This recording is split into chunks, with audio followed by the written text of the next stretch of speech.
टुन्नू चिड़ा रीमा चिड़िया से पहले कभी भी नहीं मिला था। गोरी कौवी और कबूतर मिलकर उन दोनों की शादी कर देते हैं। रीमा चिड़िया को सिर्फ खाना खाना बहुत शौक था।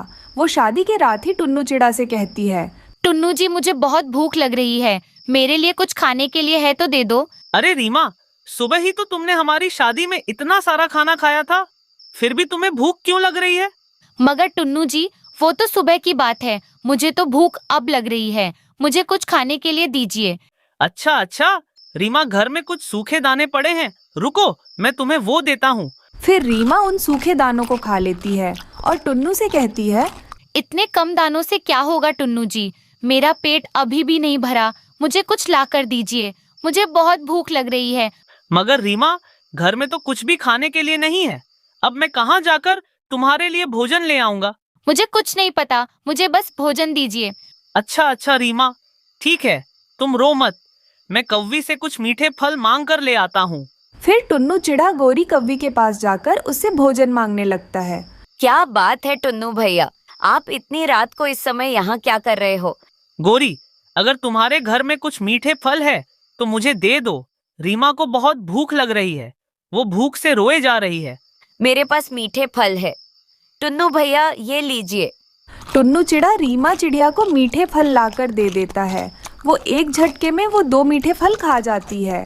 टुन्नू जी, मेरा पेट अभी भी नहीं भरा, मुझे और भोजन खाना है, और लाइए। मगर रीमा, इतना सारा खाना मैं तुम्हारे लिए कहाँ से लाऊंगा? अब तुम सो जाओ, रात हो गई है, खाने के बारे में सुबह देखते हैं।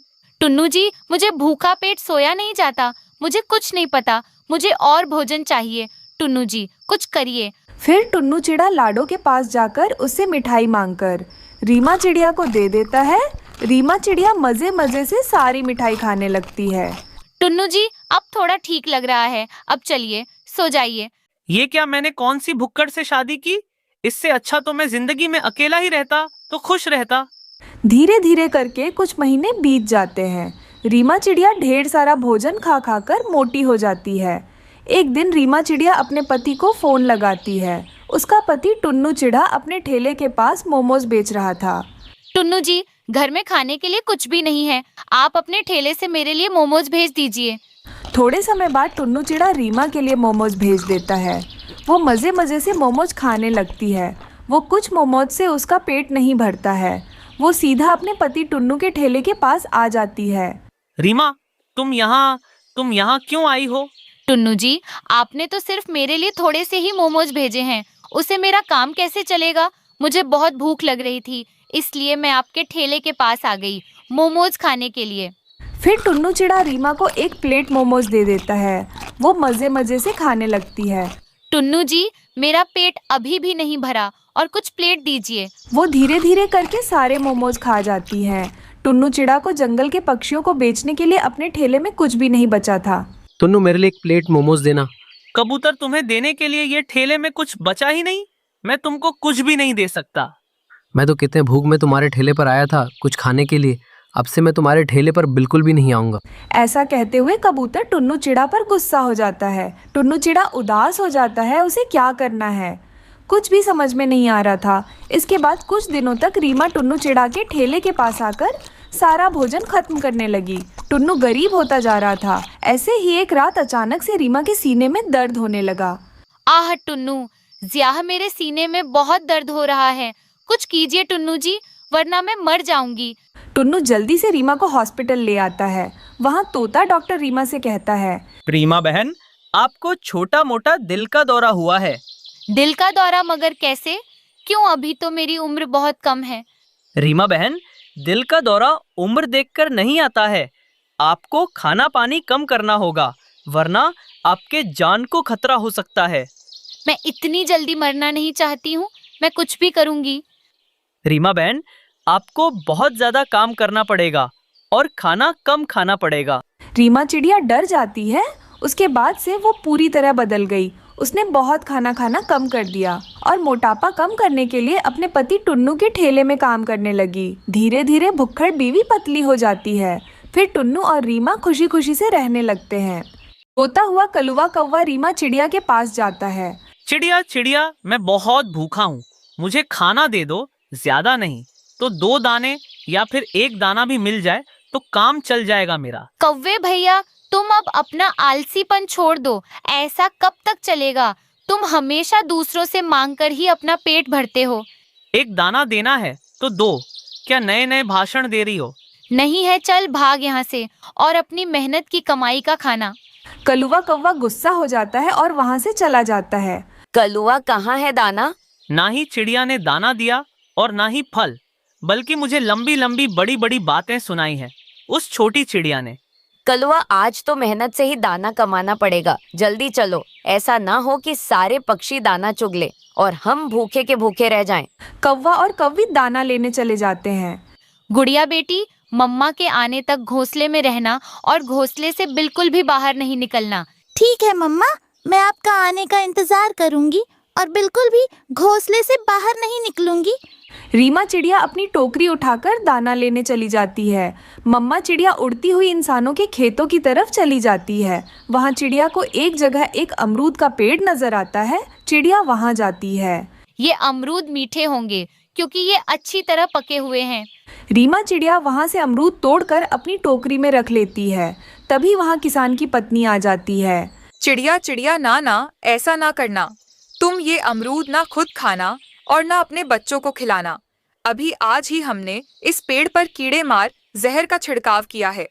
अभी 2 दिन तक ये अमरूद खाने लायक नहीं है। धन्यवाद माँ जी, मैं तो ये मीठा फल अपने बच्चों के लिए लेकर जाने वाली थी। ये जो अमरूद तुमने तोड़े हैं, इन्हें किसी झाड़ियों में फेंक देना और फिर से वापस मेरे पास आना। मैं तुमको पके हुए लाल लाल अमरूद दूंगी। ठीक है माँ जी, मैं ऐसा ही करूँगी। रीमा चिड़िया अपनी टोकरी उठाकर फिर से उड़ती है। रास्ते में चिड़िया को कलुआ कौवा और कौवी रोक लेते हैं। क्या बात है कौवे भैया, आपने मुझे यहाँ क्यों रोका? कलुआ, मैं इसे बातों में उलझाती हूँ और तुम इसकी टोकरी लेकर भाग जाना। चिड़िया चिड़िया, हम झरने पर जा रहे हैं, क्या तुम भी जाओगी? वो कबूतर भी आ गया, हम उसे भी साथ ले जाते हैं। रीमा चिड़िया अपना ध्यान दूसरी तरफ करती है तो कलुआ कौवा चिड़िया की टोकरी उठा लेता है और दोनों कौवे वहाँ से भाग जाते हैं। गोरी गोरी रुको, ये अमरूद जहर वाले हैं, इन्हें मत खाना। कलुआ कौवे मर जाओगे, मेरी बात सुनो। कौवे तो दूर निकल गए थे। कौवे पुराने कुएं के पीछे जाकर छुपकर बैठ जाते हैं। कलुए अमरूद झर वाले हैं, वो चिड़िया देखा ऐसे हमें पागल बना रही थी। कलुए, हम कौवे इतनी जल्दी चिड़िया की बातों में आने वाले नहीं हैं। गोरी पार्टी शुरू करो। दोनों कौवे चिड़िया से छीने हुए जहर वाले अमरूद खाने लगते हैं। गोरी एक खाती तो कलुआ कौवा 2। वो दोनों सारे ही अमरूद खा लेते हैं। जी मेरी आंखें क्यों बंद हो रही हैं? मुझे चक्कर आ रहे हैं। कलुए, कहीं सच में तो ये अमरूद झर वाले नहीं थे? मर गया गोरी, मैं भी मर गया। मेरे पेट में दर्द शुरू हो गया। हाय। रीमा चिड़िया कौवों को पूरे जंगल में ढूंढ रही थी। कलुवे कौवे गौरी, गौरी कहाँ हो? गौरी चिड़िया की आवाज सुन लेती है और बहुत मुश्किल से बोलती है। चिड़िया चिड़िया, मैं यहाँ हूँ, हमें बचा लो। चिड़िया, हमें बचा लो, हम मर रहे हैं। रीमा चिड़िया जब वहाँ पहुँचती है तो गौरी कौवी और कलुआ कौवा जमीन पर लेटे हुए थे। वो मर रहे थे। मैंने तुम दोनों को बहुत आवाजें दी, मगर तुम इतने बुरे हो कि किसी की बात तक नहीं सुनते हो। मैं अभी बुलबुल डॉक्टर को बुलाकर लाती हूँ। चिड़िया, बस एक बार हमारी जान बचा लो। हम फिर दोबारा सारी जिंदगी चोरी नहीं करेंगे, किसी का भोजन नहीं छीनेंगे, हमें बचा लो। चिड़िया चिड़िया, मेरी बहन चिड़िया, अपने भाई कलुए को बचा लो। फिर चिड़िया जल्दी से बुलबुल डॉक्टर के पास जाती है और उसे सारी बात बताती है। बुलबुल डॉक्टर, उन्होंने जहर वाले अमरूद खा लिए हैं। वो दोनों कौवे मर जाएंगे, उन्हें बचा लो। बुलबुल अपना मेडिकल बॉक्स उठाकर चिड़िया के साथ जाती है और कौवों को जल्दी से जहर खत्म करने वाली एक एक इंजेक्शन देती है। थोड़ी देर बाद कौवों के पेट में दर्द रुक जाता है और कौवे चिड़िया को धन्यवाद बोलते हैं। चिड़िया बहन, आज तो हमारी जान तुम्हारे वजह से ही बच पाई है। अगर तुम ना होती तो आज तो हम लोगों की जान भी जा सकती थी। तुम्हारा बहुत बहुत धन्यवाद चिड़िया बहन, और हम लोगों को माफ कर देना। रीमा चिड़िया वहाँ से उड़ती है और सीधा किसान की पत्नी के पास जाती है। क्या बात है चिड़िया रानी, तुमने इतनी देर क्यों लगा दी? फिर चिड़िया सारी बात किसान की पत्नी को बताने लगते हैं। चलो चिड़िया, बहुत अच्छा हुआ। अगर तुम ना होती तो कौवे की जान भी जा सकती थी। ये लो, मैं तुम्हारे लिए पके हुए लाल लाल अमरूद लाई हो, तुम और तुम्हारी बेटी खा लेना। ऐसा कहकर किसान की पत्नी चिड़िया को लाल लाल अमरूद दे देती है। आपका बहुत बहुत धन्यवाद माँ जी। फिर रीमा चिड़िया वहाँ से सीधा अपने घोंसले पर आ जाती है।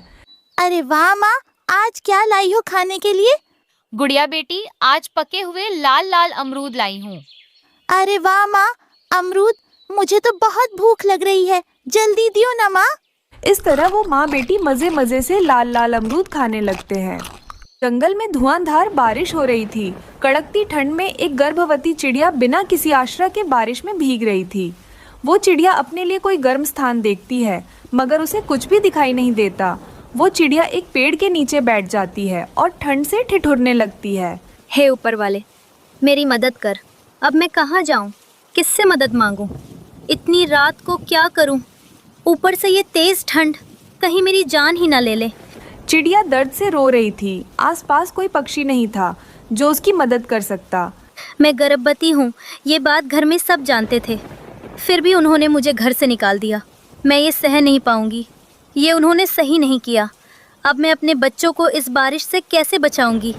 कुछ देर बाद वहाँ से एक चील गुजरती है और चिड़िया को रोते हुए देख लेती है। चिड़िया चील को देखकर डर जाती है। चिड़िया, तुम इतनी रात गई यहाँ क्या कर रही हो? मुझे मत मारो, मुझे मत मारो, मैं गर्भवती हूँ। तुम डरो मत चिड़िया, मैं पक्षियों को नहीं मारती हूँ, मैं सिर्फ मरे हुए पक्षियों को खाती हूँ, जिंदा पक्षियों को कुछ नहीं करती। चील दी, मैं गर्भवती हूँ, मेरे पेट में बहुत दर्द है, कृपया मेरी मदद करो। ऐसी ठंड में मेरे बच्चे मर जाएंगे, इसलिए कृपया कोई गर्म स्थान बता दो, मुझे ले चले यहाँ से। चिड़िया की गंभीर हालत देखकर चील घबरा जाती है। मुझे चिड़िया की मदद करनी होगी, वरना इसके बच्चे और ये मर जाएगी। चिड़िया, तुम चिंता मत करो, मैं तुम्हारी मदद जरूर करूंगी। तुम्हारे और तुम्हारे बच्चों को कुछ नहीं होने दूंगी। ऐसे बोलकर चील भागकर इंसानों की बस्ती में जाती है और वहाँ से सूखा घास फूस लेकर चिड़िया के पास आ जाती है। चिड़िया उस गर्म घास के तिनकों पर बैठ जाती है, लेकिन ऊपर से ठंड अभी बरकरार थी। चिड़िया अभी भी कांप रही थी। चिड़िया, चिड़िया, मैं ऊपर के लिए भी कुछ करती हूँ, तुम चिंता मत करो। फिर चील आसपास से सूखी लकड़ी लेकर आती है और उनसे चिड़िया के ऊपर एक छत बना देती है और चारों तरफ घास फूस से ढक देती है। और अपना काम खत्म करके चील जब भीतर देखती तो चिड़िया ने एक अंडे को जन्म दे दिया था। चील दी, अगर आप ना होती तो इस बारिश में मैं कब का मर जाती। अरे चिड़िया, मैंने तो बस आपकी मदद की है, जो हर किसी को करनी चाहिए। वैसे आपका कोई घर क्यों नहीं है? चील दी, मैं एक अनाथ बच्ची थी, बड़ी हुई तो मेरे चाचा चाची ने मेरी शादी करा दी। ससुराल वाले बहुत बुरे पक्षी हैं, उन्होंने मुझे मारा, पीटा और जब मैं गर्भवती हुई तो घर से भगा दिया। फिर चिड़िया, आप इससे पहले कहाँ रहती थी? मैं चाची के पास गई थी, उन्होंने मुझे घर में नहीं रखा। फिर मैं यहाँ वहाँ भटकने लगी, मगर इन बारिश में बिना घर के रहना मुश्किल है। चिड़िया बहन, आपके साथ बहुत बुरा हुआ, लेकिन अब सब ठीक हो जाएगा।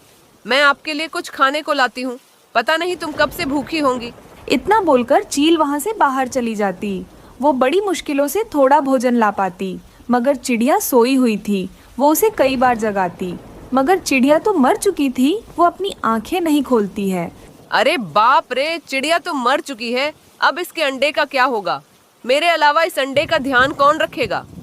ऐसे चील चिड़िया के अंडे को प्यार से देखती है। सुबह हो जाती, बेचारी चील चिड़िया को नदी के पानी में बहा आती और अंडे का ख्याल रखती है। धीरे धीरे समय बीतता गया। एक दिन अंडे से प्यारा सा बच्चा बाहर आता है। अरे वाह, बिल्कुल अपनी माँ की तरह दिखता है। कितना सुंदर है ये बच्चा। काश आज इसकी माँ जिंदा होती तो कितनी खुश होती। मेरी माँ कहाँ है? मेरी माँ? और आप कौन हो?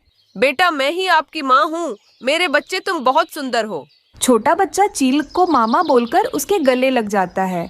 ये देखकर चील भी खुश होती है। मुझे खाने को तो भूख लगी है।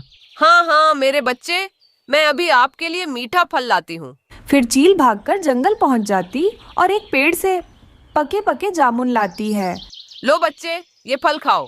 फिर वो छोटा बच्चा जामुन खाता है। धीरे धीरे समय गुजरता गया। अब चिड़िया का बच्चा बड़ा हो गया था। वो घर से बाहर जाने लगा था। माँ, ये नदी तो बहुत बड़ी है। हाँ बेटा, नदी बहुत बड़ी होती है, इसमें डुबकी मत लगाना। हाँ माँ, वो देखे, ढेर सारे चने के दाने और कुछ चावल भी पड़े हैं। हाँ, हाँ, मेरे बच्चे, तुम्हें चावल पसंद है, तुम खा लो। आज का भोजन यहीं से मिल गया, तुम पेट भर खा लो। ऐसे चिड़िया का बेटा वो दाने खाने लगता है और माँ चील मरे हुए पक्षियों को खाकर अपना पेट भरती है। थोड़ी देर बाद वहाँ कुछ शैतान कौवे आते हैं। कालू, वो देखो, तुम्हें एक अजीब चीज दिखाती हूँ। एक चिड़िया का बच्चा चील को अपनी माँ मानता है। मगर ये कैसे हो सकता है? एक चील इसकी माँ कैसे हो सकती है? कालू, अगर तुम्हें विश्वास नहीं होता तो इसी से पूछ लो, मैं झूठ बोलती हूँ या फिर सच। फिर कालू और गोरी चिड़िया के बच्चे के पास जाते हैं और पूछने लगते, सुन बच्चे, तुम्हारी माँ कौन है? वो जो सामने मरे हुए पक्षियों को खा रही है, वही मेरी माँ है। दोनों कौवे खूब हंसते हैं। बुद्धू कहीं के, यह चील है, तुम्हारी माँ नहीं है।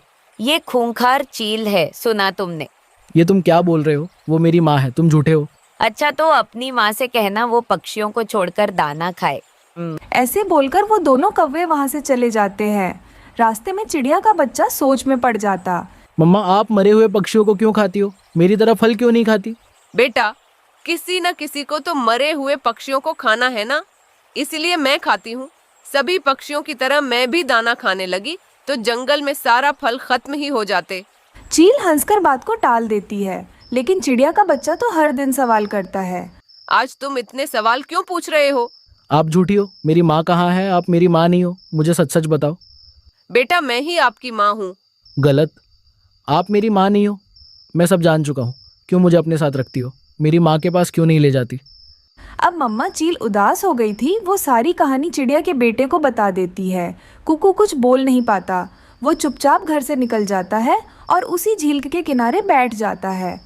मेरा इस दुनिया में कोई नहीं है। मेरी माँ मुझे जन्म दे के मर गई। मैं अनाथ हूँ। मुझे ऐसे जिंदगी भर क्या करना? मैं नहीं जीऊँगा। ऐसे कहकर कुकू झील के पानी में छलांग लगाता है। माँ चील उसे ढूंढते हुए पहुंच जाती है। कुकू, बेटा यहीं आया होगा, उसकी खुशबू यही बता रही है। कहीं इस झील में तो नहीं गिर गया?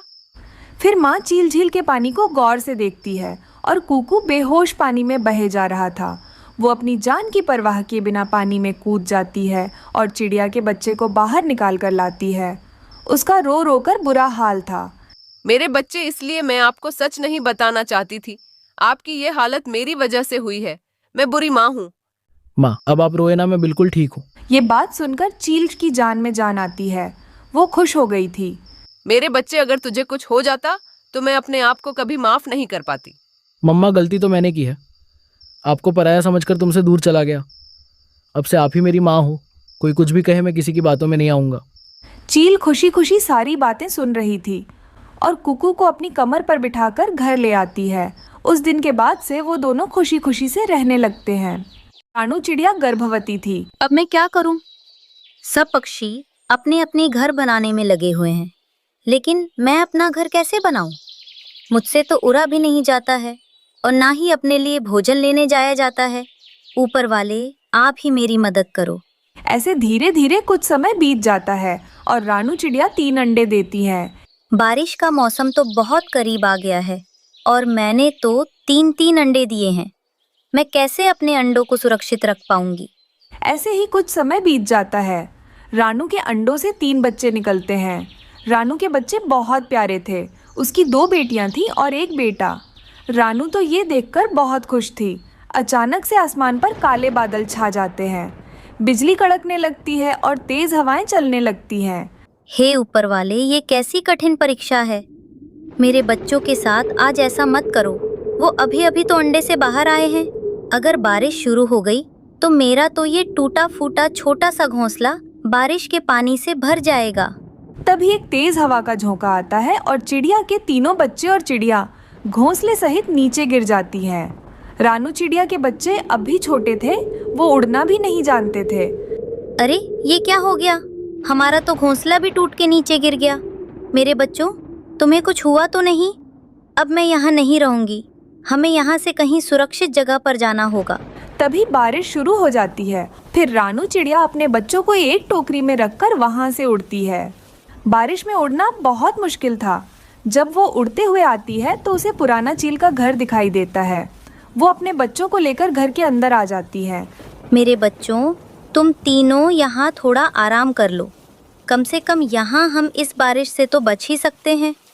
दूसरी तरफ कौवों का घर भी बारिश में टूट गया था। गोरी, तेज हवा की वजह से हमारा घर टूट गया है। अब हम क्या करेंगे, कहाँ जाएंगे? कालू जी, वो चील का घर है ना, हम वहीं रहेंगे। अगर कोई पक्षी पहले से वहाँ रहने आ गया है तो हम दोनों उसे डरा धमकाकर वहाँ से भगा देंगे। रानू अपने बच्चों के साथ बैठी थी कि तभी वहाँ दुष्ट कौवे उस घर में आ जाते हैं। ये दुष्ट कौवे यहाँ कैसे आए? छोटी चिड़िया, कौन हो तुम? और हमारे घर में आने की तुम्हारी हिम्मत भी कैसे हुई? देखो, इसके छोटे छोटे 3 बच्चे हैं। आज तो हमारी दावत होगी, क्योंकि चिड़िया के छोटे बच्चों का शिकार तो हम भी कर लेते हैं। हाँ कालू जी, आप ठीक कह रहे हो। ये तो मैंने सोचा ही नहीं कि चिड़िया के बच्चों का शिकार तो हम भी कर लेते हैं। जाओ कालू जी, तुम मसाले लेकर आओ।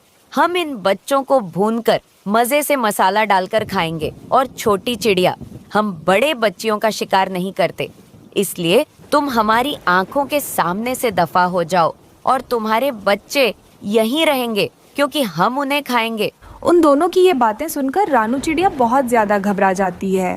रानू चिड़िया जानती थी कि अगर वो उन कौवों के लिए भोजन नहीं लाएगी तो वो उसके साथ कुछ भी कर सकते हैं। नहीं गोरी, कालू, ऐसा मत करना। मेरे बच्चे अभी छोटे हैं, वो आज ही अंडे से निकले हैं। मैं आपके आगे हाथ जोड़ती हूँ, आपसे विनती करती हूँ, मेरे बच्चों को मत खाना। वैसे भी ये चील का पुराना घर है, इसलिए मैं यहाँ रहने आई थी।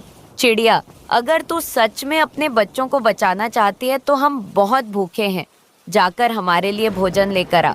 अगर तू नहीं जाएगी तो फिर हम तो इन्हें ही खा जाएंगे। नहीं नहीं कौवी बहन, कालू भैया, आप ऐसा मत करना। आप जो कहोगे मैं वो करूँगी, लेकिन आप मेरे बच्चों को मत मारना। सुन चिड़िया, हम तेरे बच्चों को तभी छोड़ेंगे जब तू रोजाना हमारे लिए भोजन लेकर आएगी। और तुम्हें हमारे साथ रहना होगा और रोज हमारे लिए भोजन भी लाना होगा। बता, मंजूर है तुझे? हम तेरे बच्चों को छोड़ देते हैं। जिस दिन तू हमारे लिए भोजन नहीं लाएगी उसी दिन हम इन्हें खा जाएंगे। हाँ हाँ ठीक है गोरी बहन। कालू भैया, मैं आप दोनों के लिए भोजन लेने जा रही हूँ, लेकिन हाँ, जब तक मैं भोजन लेकर वापस ना आ जाऊँ तुम मेरे बच्चों को कुछ मत करना और उन्हें पंख भी ना लगाना, उनसे दूर रहना। हाँ हाँ ठीक है चिड़िया, जा लेकर आ हमारे लिए भोजन।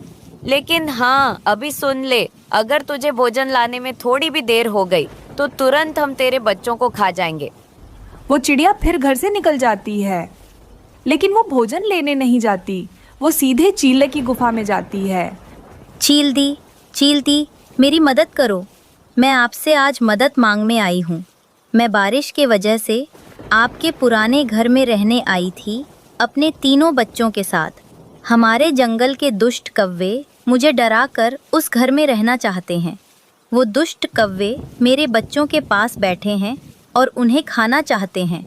उन्होंने मुझे अपने लिए भोजन लेने भेजा है। अगर मैं उनके लिए भोजन लेकर नहीं गई तो वो मेरे 3 बच्चों को मार देंगे। चिड़िया, तुम चिंता मत करो, ऐसे बुरे पक्षी जंगल में ज्यादा देर तक नहीं रह पाते। तुम चलो, मैं तुम्हारी मदद करती हूँ और तुम्हारे बच्चों को बचाती हूँ। फिर चिड़िया चील को लेकर कौवों की तरफ आती है। कौवे तो घर में बैठे रानू का बेसब्री से इंतजार कर रहे थे। रानू के 3 बच्चे तो डरे हुए बैठे थे कि तभी रानू वहाँ चील को लेकर आ जाती है।